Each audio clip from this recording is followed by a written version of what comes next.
Bienvenue dans cette vidéo où nous allons explorer les enjeux ESG des fusions-acquisitions. Avant de poursuivre, n'oubliez pas de participer au quiz qui suivra la vidéo pour tenter de gagner mon livre Vers une finance durable aux éditions Arnaud Franel. N'oubliez pas de vous abonner pour ne pas rater les prochains épisodes. Au préalable, rappelons les principales motivations à réaliser une opération de fusion-acquisition. Du côté de l'acquéreur, une première motivation vise à pouvoir bénéficier de facteurs d'échelle. La taille de l'entité fusionnée permet de mieux négocier avec les fournisseurs et d'abaisser les coûts de production unitaires. Le but recherché ici est d'améliorer la génération de flux de trésorerie et la rentabilité globale du groupe fusionné. Le deuxième cas concerne les opérations permettant à une entité d'accélérer sa croissance, par exemple à l'international, en rachetant une entreprise du même secteur, mais présente dans un pays à l'étranger. Ainsi, au lieu de conquérir petit à petit des parts de marché, l'acquéreur dispose immédiatement d'une base clientèle. Le dernier cas concerne les opérations qui permettent à une entité d'acquérir une compétence nouvelle sans délai, plutôt que de chercher à former ses équipes ou à recruter un à un des spécialistes. Le défi est alors triple: réussir l'intégration de l'entité rachetée, faire évoluer les pratiques internes des équipes de l'acheteur, mais aussi réussir la transformation du modèle économique de l'acquéreur vis-à-vis de ses clients et de ses fournisseurs. Concernant les cessions, trois motivations peuvent également être envisagées. Le premier cas concerne la cession d'une activité non stratégique et pas assez rentable. Le but est de permettre au vendeur d'améliorer sa performance financière, mais aussi, deuxième motivation, d'utiliser le produit de la cession pour financer le développement de son cœur d'activité. Enfin, le dernier cas est par exemple le départ du dirigeant d'une entreprise familiale. Il s'agit alors d'un simple changement d'actionnariat. Nous verrons d'abord les vagues des opérations de fusion-acquisition sur l'ensemble des secteurs économiques, puis nous verrons la place de l'ESG dans les opérations de fusion-acquisition, et enfin nous nous demanderons si les opérations de fusion-acquisition sont un outil d'accélération ou au contraire un ennemi de la transition énergétique. Donc, commençons par les vagues d'opérations de fusion-acquisition sur l'ensemble des secteurs. Les opérations de fusion-acquisition suivent une tendance à la hausse sur le long terme, modulée par des cycles de hausse et de baisse. La tendance de fond orientée à la hausse s'explique notamment par trois facteurs, à savoir les innovations technologiques, la mondialisation de l'économie et le développement des marchés financiers. La moyenne glissante sur 10 ans des opérations de fusion-acquisition est passée d'environ 900 milliards de dollars en 1999 à un peu plus de 4 000 milliards de dollars en 2025, soit une croissance de plus 6% par an en moyenne. Voyons maintenant les principaux cycles. Les années 2000 ont été marquées par la bulle Internet et par des opérations records dans le secteur des télécoms, avec notamment le rachat du conglomérat allemand Mannesmann par l'opérateur britannique Vodafone pour 202 milliards de dollars, ou encore la fusion entre le fournisseur d'accès à Internet AOL et le producteur de contenu multimédia Time Warner pour 182 milliards de dollars. Les espoirs déçus de potentielles synergies entre les industries des télécoms et des médias ont déprimé le marché des fusions-acquisitions, avec un creux en 2002 qui s'est suivi d'un rebond, grâce notamment à la baisse des taux d'intérêt qui a permis des acquisitions financées par la dette. La crise financière de 2008 a provoqué un nouveau creux des activités de fusion-acquisition jusqu'en 2013, puis une nouvelle baisse des taux a favorisé de grandes opérations dans le secteur des plateformes numériques, par exemple avec le rachat de WhatsApp par Facebook en 2014 pour 19 milliards de dollars et l'acquisition de LinkedIn par Microsoft en 2016 pour 26 milliards de dollars. On peut également citer dans le secteur de l'énergie la fusion en Chine en 2017 de deux producteurs d'électricité pour 278 milliards de dollars, ce qui a conduit à la création du plus grand producteur d'électricité mondial, avec une puissance de production de 225 gigawatts, soit l'équivalent des groupes EDF et Engie réunis. Le creux relatif de 2020, dû à la crise sanitaire, a provoqué un effet de rattrapage l'année suivante qui a en plus été accéléré par les rachats de dettes par les banques centrales qui ont ainsi mis à disposition des investisseurs une grande quantité de liquidités disponibles. L'année 2021 établit un record historique avec 63 000 transactions pour une valeur totale de 6 000 milliards de dollars. De 2022 à 2024, le retour de l'inflation a freiné les opérations de fusion-acquisition. L'année 2023 est considérée comme un creux par les professionnels, même s'il correspond en dollars courants à ce qui était considéré une bulle en 2000.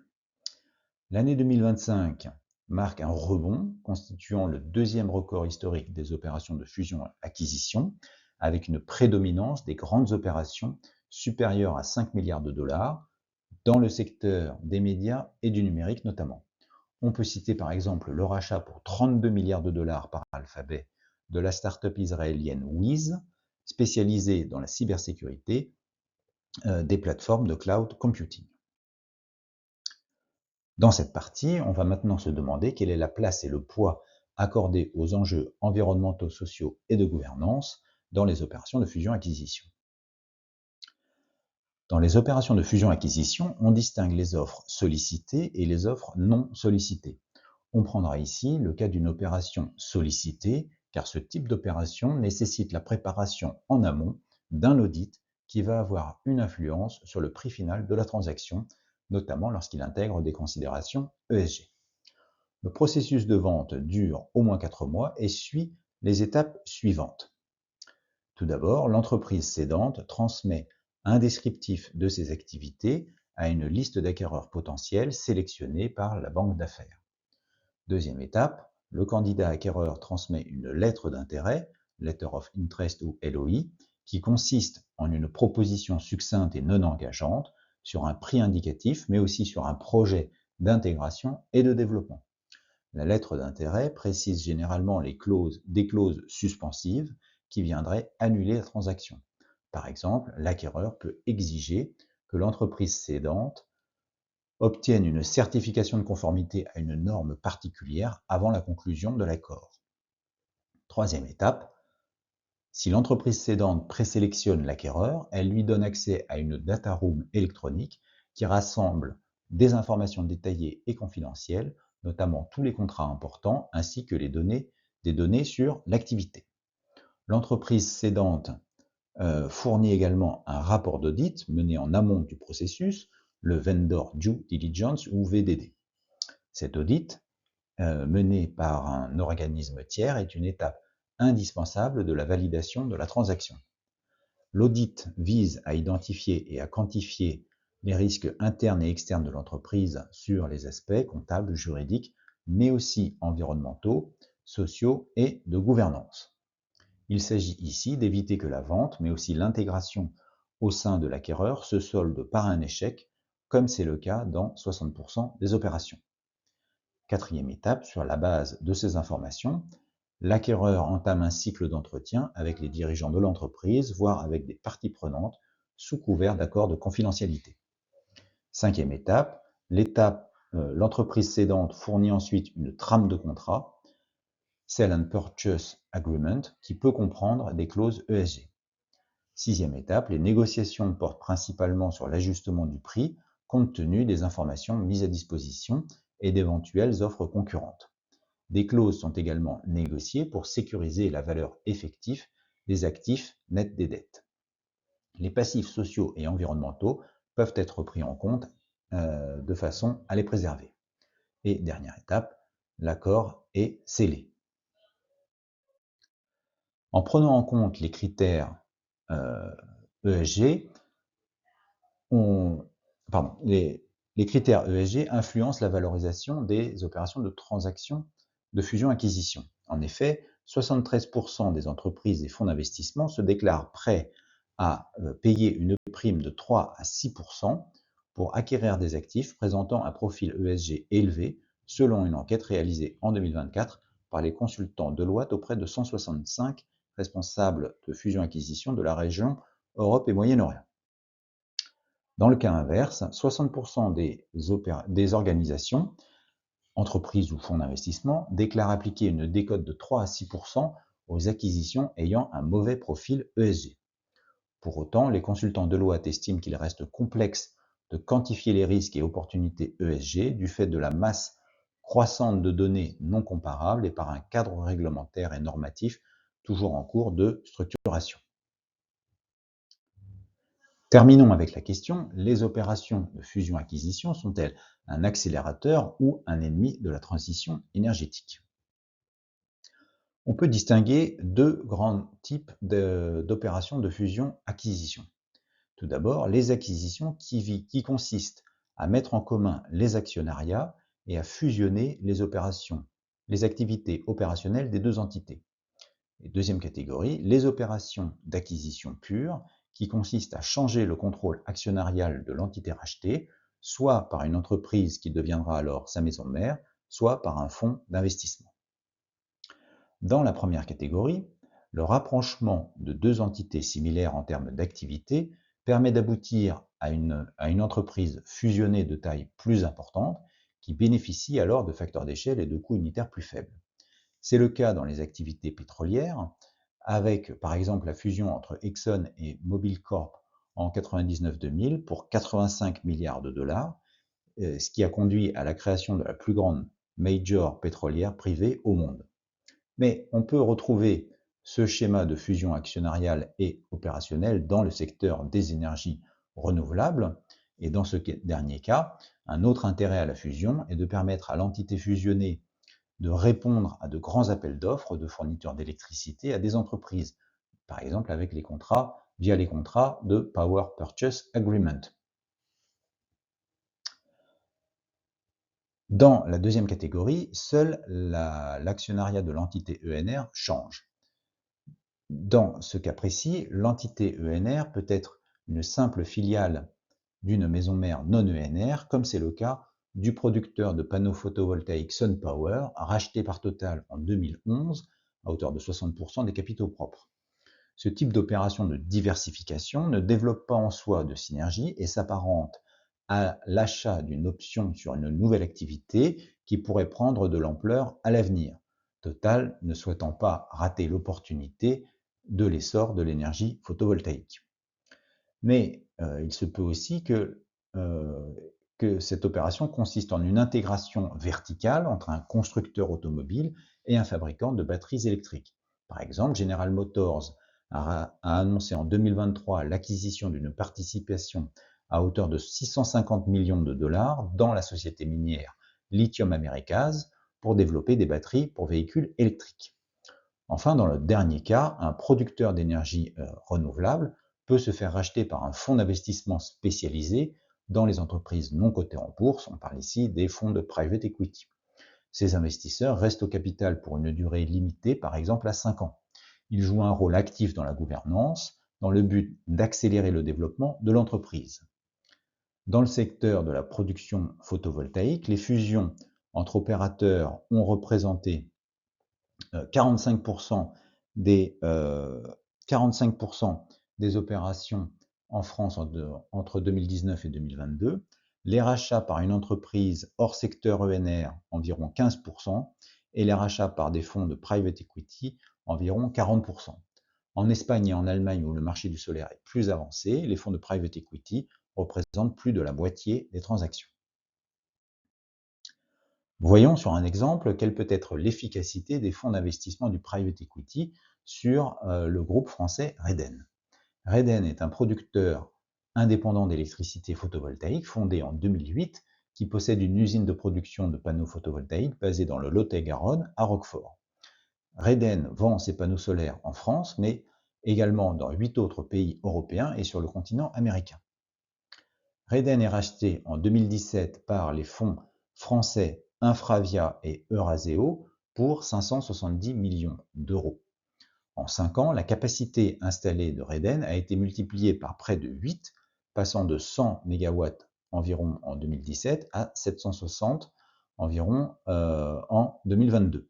Cette croissance s'est accompagnée par une création de valeur importante, car Infravia et Euraseo ont revendu leur part pour 2,5 milliards d'euros aux fonds de private equity Macquarie, BCI et MEAG.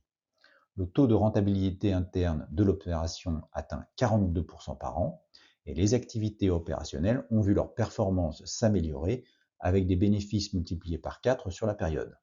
Sur le long terme, les nouveaux actionnaires visent une capacité installée de 10 gigawatts. Alors, au global, quel est le résultat quelle est l'emprise des opérations de fusion-acquisition sur le secteur des énergies renouvelables? On peut constater que les opérations de fusion-acquisition dans le secteur des énergies renouvelables ont atteint 87 milliards de dollars en 2025 contre 124 en 2024, soit une baisse de 30% en valeur et 50% en volume, tant aux États-Unis qu'en Europe. L'évolution soudaine de la réglementation américaine, avec le One Big Beautiful Bill, n'explique donc pas tout. Cette baisse vient-elle profiter au secteur des énergies fossiles? Eh bien, pas vraiment.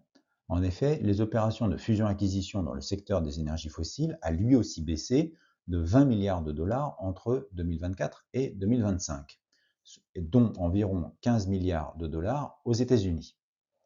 Sur le long terme, les opérations de fusion-acquisition dans le secteur des énergies fossiles sont passées d'environ 300 milliards de dollars par an au début des années 2010 à un niveau relativement stable, mais nettement moindre, de l'ordre de 230 milliards de dollars par an depuis 2021, soit une baisse de 25%. Cette baisse s'explique certes de façon mécanique par l'évolution du cours du baril de pétrole, qui a été divisé quasiment par deux sur la période, avec des niveaux de l'ordre de 110 dollars le baril jusqu'en 2014, contre une fourchette allant de 60 à 70 dollars aujourd'hui.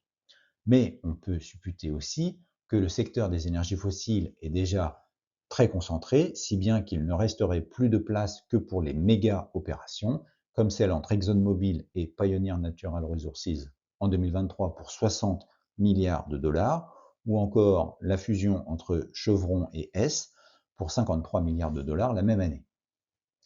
Sans doute que le vrai gagnant à court terme des opérations de fusion-acquisition, c'est d'abord le secteur des réseaux électriques et de la production électrique hors ENR, qui est passé de 170 à 230 milliards de dollars en ordre de grandeur entre 2024 et 2025, soit une hausse de plus 35%.